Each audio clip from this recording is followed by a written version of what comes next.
Arrancamos con esta parte del encuentro de hoy. La idea es que repasemos lo que son los índices de precios y cómo se calculan estos desde el punto de vista de la teoría económica, cómo lo miramos nosotros en microeconomía.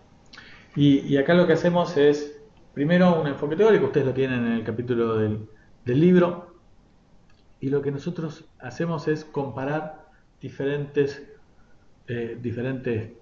costos de alcanzar una cierta canasta, ¿no? O sea, cuando nosotros miramos el costo de vida, lo que estamos tratando de hacer es buscar un índice de precios que represente el costo de comprar una cierta canasta en un momento del tiempo y la comparación de comprar la misma canasta, digamos, en otro momento del tiempo, ¿sí? Esto es lo que nosotros estamos haciendo. Decimos, mirá, si yo hoy gasté 100 pesos y dentro de un año para comprar lo mismo gasté 110 pesos, lo que estamos diciendo es, mirá, yo podría tener esto como número de índice y aumentó el costo de comprar esa misma canasta en un 10%. Esa parte la vemos bien fácil. El número índice pasaría de 100 a 110 y de esa manera lo resolvemos. Y si queremos mirarlo contra otro año después, si el otro año en lugar de estar en 110 estuviera en 115, nosotros tendríamos que desde el año base, de 100 hasta 115, tendríamos ese 15% de incremento que se dio de punta a punta. Ahora, si teníamos que en uno, primero un año y después en el otro año, para calcular el otro año, ¿qué hacemos? Hacemos 115 sobre 110 y eso lo que nos va a estar diciendo es en el interanual cuánto se incrementó, ¿sí?, el costo de comprar esa canasta. ¿Se entendió la diferencia? ¿Sí? Cuando vamos teniendo números índice como para ir mirando. Entonces lo que vas haciendo es justamente esto, ir de alguna manera cuantificando esta situación. Ahora, imaginemos por un segundo que nosotros estamos con un gráfico como el que tienen en la pantalla, decimos, en un momento inicial nosotros estamos en la canasta A, nivel de utilidad U1, y nos gastamos cierta cantidad de plata. Y decimos, bueno, mira, cambiaron los precios, ¿sí? Cambiaron los precios, y como cambian los precios, nosotros pasamos a tener que gastar cierta cantidad inicial para comprar la canasta A tener que gastar otra cantidad de plata para comprar la misma canasta A. Como cambian los precios, cambia la pendiente de la restricción presupuestaria y nosotros pasaríamos a tener otro costo para comprar la misma canasta. Esto lo que nos permite a nosotros es alcanzar esa canasta A, pero al mismo tiempo nosotros podemos alcanzar otros niveles de utilidad. Si yo me quedara en la canasta A con los nuevos precios, ¿estaría maximizando? ¿Ustedes qué piensan?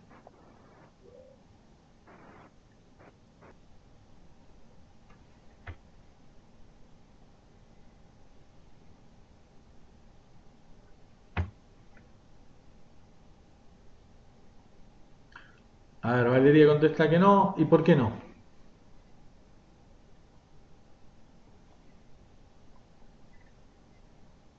Valeria, si prendés el micrófono, sería ideal, así te escuchamos.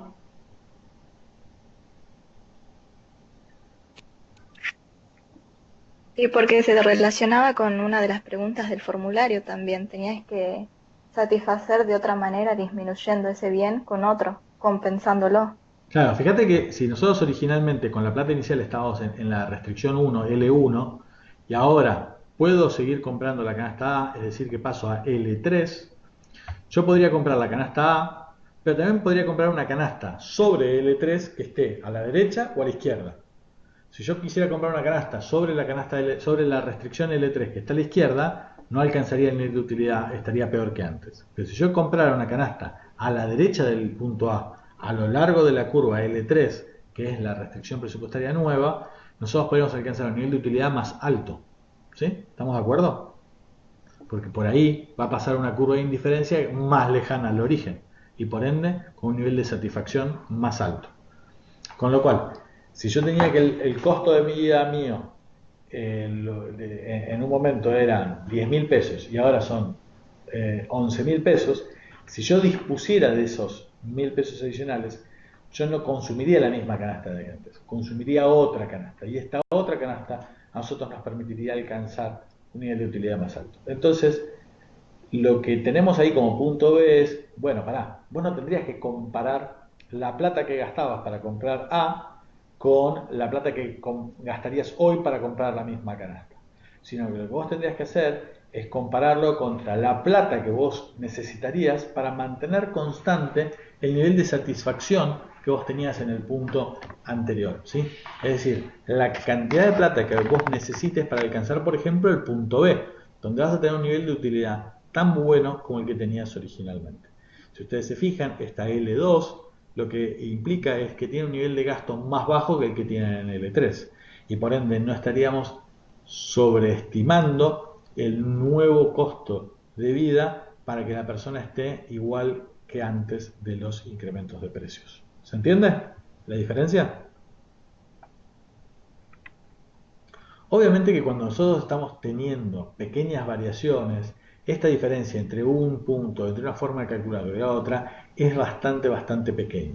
Pero cuando estamos teniendo variaciones de precios más significativas, estas variaciones, estas diferencias son más importantes. Entonces, lo primero que vamos a estar haciendo es viendo justamente estas diferencias en lo que son las concepciones de una cosa y de la otra y al mismo tiempo ver lo que son las definiciones. Entonces acá lo que nosotros tenemos es dos formas de calcular las variaciones y decimos, una es la cantidad de dinero a los precios del año actual que necesita una persona para comprar la canasta de bienes que eligió en el año base dividida por el costo de comprar esa misma canasta en el año base, ¿sí? Entonces yo lo que digo es cuánto me costaba en su momento, cuánto me cuesta ahora, hago la comparación, la del año base contra el año base la llamo 100 y la de ahora la que voy a estar tomando es el costo actual sobre la del año base y de esa manera tengo un nuevo índice de precios. ¿Está claro? Ese es el índice de precios siguiendo lo que es las PEGs y es la lógica que nosotros tenemos en el índice de precios al consumidor. Esa es la realidad de cómo trabajamos nosotros. Ahora, trabajamos de esa manera y somos conscientes que nos movemos con esa sobreestimación que estábamos hablando. Ahora, hay una revisión de esto y dice, mira, podríamos calcularlo de otra manera. Y ahí viene el índice de precios del índice de Pash.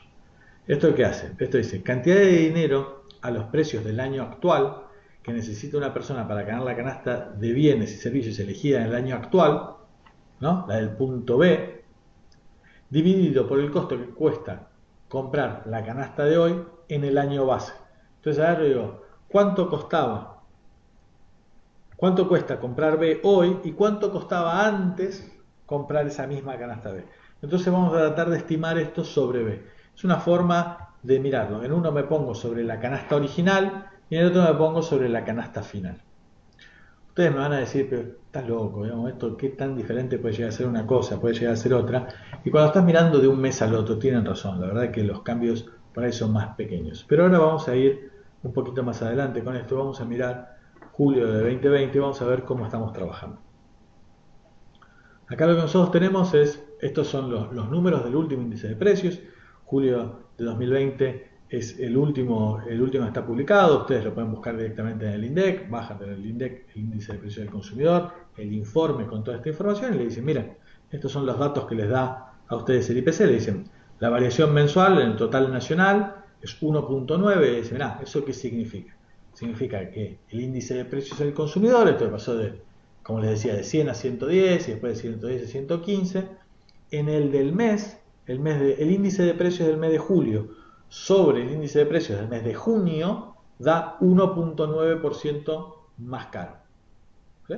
1.9% más caro. Ahora, si comparamos el de julio de 2020 contra el mismo número de índice de julio de 2019, le va a dar 42% más caro. Es decir, interanualmente aumentó un 42% el nivel de precios que nosotros estamos mirando en este índice de precios al consumidor. Decimos, che, escúchame, y en el año en 2020, a lo largo del año, ¿cuánto fue la variación acumulada? ¿No? Entonces digo, mirá, si vos comparás julio de 2020 contra el mes de diciembre, como para ver cuánto ha variado en estos meses acumulados, nos queda que en el año incrementamos los precios en un 15,8%. ¿Sí? Estas son formas de mirar, esto es lo que nos está mirando la información. Y decimos, mirá, En el mes de julio, por ejemplo, la variable que más se incrementó dice equipamiento y mantenimiento del hogar 3,9%, o recreación y cultura 3,3%, eso subió en un mes, mientras que hay otras cosas, como por ejemplo educación, que casi no modificaron su costo, y entonces el índice de precios en el renglón educación fue solamente 0,1%. ¿Sí? Entonces acá lo que tienen ustedes es cuánto fue la inflación mensual en cada uno de estos meses. Entonces ven, 2019 teníamos 4%, 5,9, 3,3, 4,3 y cada mes cuánto fue siendo. Y ustedes ven que cuando empezó este año la inflación venía 2,3, 2,2, se fue a 3,3 y en el mes de marzo y en abril, obviamente efecto de la pandemia, con todo paralizado y demás, hubo una enorme retracción, congelamiento de ciertos precios y demás, bajamos al 1,5%. En el mes de mayo hubo otro 1,5% adicional de variaciones de precios, 2,2 y 1,9 en el último mes. Esto es lo que ha ido pasando. Cuando mirás en el interanual, venías a un ritmo del 54% y bajaste a un ritmo del 42%. Ha bajado interanualmente la tasa de inflación. Seguimos con una inflación claramente altísima, ¿no? 40 y pico por ciento. Variación mensual de las 12 divisiones del IPC nacional. Esto lo que me está diciendo es, sí, escúchame, ¿qué es la inflación? Y cuando nosotros hablamos de inflación en general, lo que estamos expresando es el aumento generalizado y sostenido de los precios de la economía, en general de todos los precios de la economía. Ahora, no es que van todos juntos de la mano y mueven todo al mismo tiempo de la misma forma. Hay algunos que aumentan más y otros que aumentan menos. En el mes de julio, como les decía, algunos aumentaron 3 y pico por ciento, otros 0,1. Hay una dispersión entre los diferentes bienes. Y por eso, esa forma de calcular entre un índice de precios y el otro empieza a ser más relevante. Porque a medida que van pasando los meses, se van acumulando fuertes diferencias entre los diferentes bienes. Por eso les puse acá el cuadro 3, donde ya empezamos a mirar los cuadros, lo que dice el informe ya más a detalle. Y ahí miran, por ejemplo, tienen el índice de precios del consumidor y lo tienen dos aperturas, ¿no? Por un lado, el nacional por las distintas divisiones y después lo que tienen es por división geográfica. Entonces decimos, mirá, hay lugares como la ciudad de Buenos Aires, que lo miden en Gran Buenos Aires, GBA, donde la variación de precios interanual fue del 40,6%, pero hay otras donde aumentó un 47% en el noreste. ¿Sí? Entonces, hay lugares del país donde hay inflación más alta que otros. Y cuando miramos en la apertura, vemos que no todos los bienes han incrementado su valor de la mano en la misma proporción. Interanualmente ustedes tienen que, por ejemplo, prendas de vestir y calzado en el nivel nacional o en la ciudad de Buenos Aires también han incrementado su valor en un 63-64%. Mientras que otros, como puede llegar a ser los costos de vivienda, agua, electricidad, gas y otros combustibles, lo han hecho en un 15%. Fíjense que la diferencia es realmente grande. Entonces, estas combinaciones no se van a mantener tan fijas a lo largo del tiempo. No es que nos vamos a quedar tan fija en una canasta elegida. Tienen diferentes formas de agruparse los precios y nosotros tenemos el IPC con grandes agrupamientos. Unos agrupamientos son los que estábamos viendo recién, donde estaban los diferentes cortes que le podíamos dar a las grandes divisiones. Acá tienen otro. Acá lo que hacemos es ese índice general, ese nivel general de precios, lo agrupamos y decimos, mira, hay ciertos precios que son precios de bienes que son bienes estacionales, que tienen comportamiento estacional y que de pronto tenés mayor consumo o menor consumo, por ejemplo, más cosas en verano con turismo, etcétera, etcétera. Esos bienes estacionales, esos bienes que tienen estacionalidad, fíjense que han crecido mucho más fuertemente, un 64% de crecimiento. Mientras que el IPC núcleo es el que excluye a los estacionales y excluye a los que están en el otro agrupamiento, que es los regulados, han crecido un 46%. En general, muchas veces hay quienes dicen que el seguimiento de esta variable IPC núcleo es la que hay que mirar con mayor detenimiento, porque son esos precios que están modificándose y que no tienen, por un lado, ni efectos estacionales, como les estoy diciendo, ni son susceptibles de estar administrados por el Estado de manera discrecional. Y esto es lo que se mira por eso, cuando estás teniendo un 46%, estás viendo de que el IPC núcleo está por encima del índice general, es decir, de que en general los precios están subiendo no un 42%, sino que en realidad un poco más del 42%. Esa es la tendencia natural. ¿Y cómo es esto? Y porque hay algunos otros que los tenemos pisados, que por algún motivo estamos logrando contenerlos. ¿Y cuáles son esos? Los regulados. Los regulados son aquellos bienes y servicios que por algún motivo el Estado Nacional o el sector público en general tiene capacidad de fijar precios y tarifas. Entonces acá lo que estamos viendo es que hay ciertos precios, 23,6% de incremento interanual, que no están creciendo al ritmo de los otros. Esto puede llegar a ser razonable, porque a lo mejor los regulados se refieren a ciertos bienes cuyos costos no han cambiado, o puede ser simplemente una represión, inflación reprimida, una inflación que en cuanto se sincere va a hacer que esto suba mucho más fuertemente y que por ende la inflación se acelere.